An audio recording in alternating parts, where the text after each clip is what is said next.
Hello and what is up guys, Jack here from Ezekiel Gaming HD, and this is episode 12 of the Dream Team series.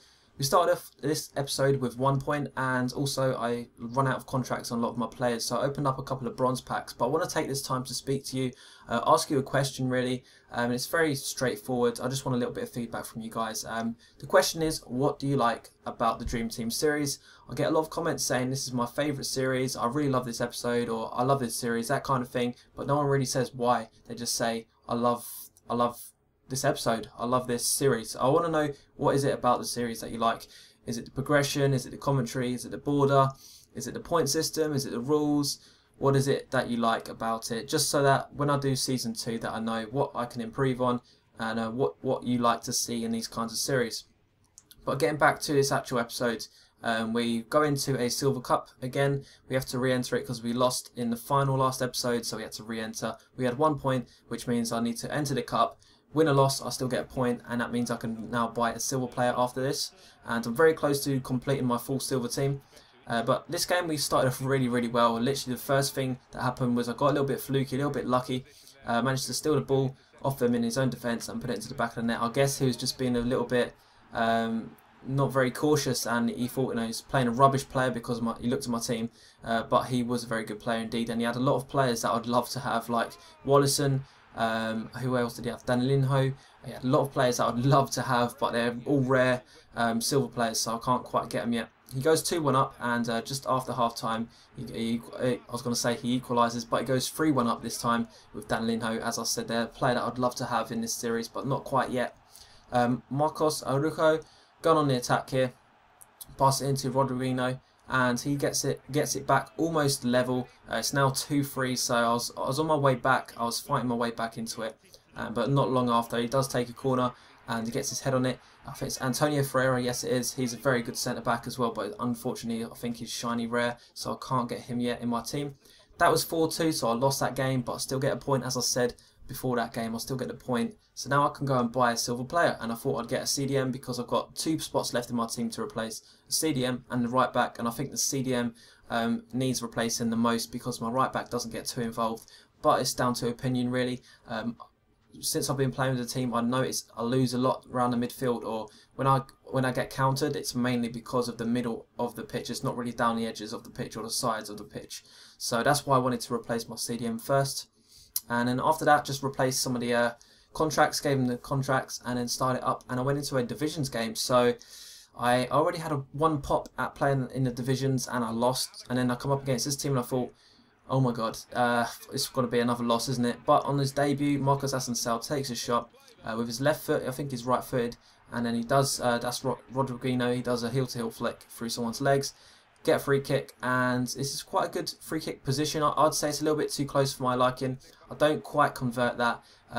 We had lots and lots of chances, which I'm going to show you, which are what you're seeing right now basically. But I get a penalty here because I do rainbow flick, falls to Rodriguino, I think it is. He goes to kick it and he gets pushed over, so now I've got a penalty. I take it pretty much straight away, which is going against my own saying really, of just take your time, let the bar go past once or twice before you actually do it. I just rushed it, and I failed at that. Again, you can see me rainbow flicking in this box, doing loads of skill in this game. I just can't quite convert a goal. There's loads and loads of chances here. Rodriguino goes for a finesse, and I couldn't even get it on target. So I'm really struggling just to get that golden opportunity, but I'll get through here, power it, and I don't know how he saved that. That goalkeeper must be insane to save that kind of shot. He's going into the bottom corner, but he does quit out in the, not sure what minute, 66th minute, but I don't give myself any Dream Team points. The reason why is because I hadn't scored, I wasn't winning, it ended as a draw, and in seasons usually get 1 point for a draw, but it wouldn't seem fair. So I haven't given myself any points. Some of you might agree that I should have 2 points for the win. Some of you might say I should have a draw because it was a draw.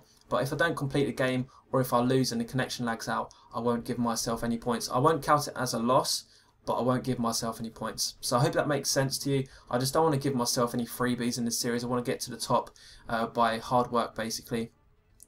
And then we went into the divisions again. I thought I was doing pretty well in that game. All I need to do is convert one of those chances, and I've almost got a silver team. So I should be able to compete in the divisions or the lower, Division 5, and I come up against this bronze team with 2 gold strikers, and I thought, this is it, this is the game that I can get 2 points and earn that silver player very, very quickly. I go in the 19th minute, I take a power shot, and his keeper makes an absolute hash of that. That was a terrible save, but Di Veo is one of those players that I've used and he's absolutely rubbish. But in this game, he was on fire, to be honest with you. There's not really much I could do against his kind of shots in this game. And it's 1-1, and I knew I had to do something. Di Veo here was in the penalty box, and the player that I wasn't controlling actually fouled him. So I was a bit disappointed. I was like, no way, I'm in the 68th minute. I need to be winning this game, not drawing, never mind losing. He takes the penalty and puts it into the back of the net. So I was very, very pissed off. I was trying to concentrate my hardest, but it just wasn't happening in this game. Here in the 71st minute, you can see I'm pressing him very hard. I've only got about 3 or 4 players against his 3 or 4 players now. I rush 2 forwards to go and get the ball, and Di Veo powers it into the back of the net, and it's just a very simple mistake really. He goes 3-1 up, 90th minute, and this is the last chance of the game, and it's just to highlight what kind of how I was playing in the last couple of games of this episode. So in real life, I say in real life, I haven't played on this episode or this series for about a week now. I'm going to start playing it and get the next episode done for tomorrow. But if you enjoyed this episode, please remember to hit that like button. Unfortunately, I have no Dream Team points off. I'm not sure if I'm going to enter seasons yet or just win the cup. I'm not too sure. But leave what you think I should do in the comment section, and I will catch you guys next time. Bye. The box, but also can shoot from outside the box. I guess you can say his danger zone or something like that has expanded to now shooting outside the box and being very consistent at scoring them. Falcao's pace has gone up a fair bit too, as well as his strength, so you can shrug off players a lot easier than before, although he still can't beat the top defenders in a running race, so he's not very pacey.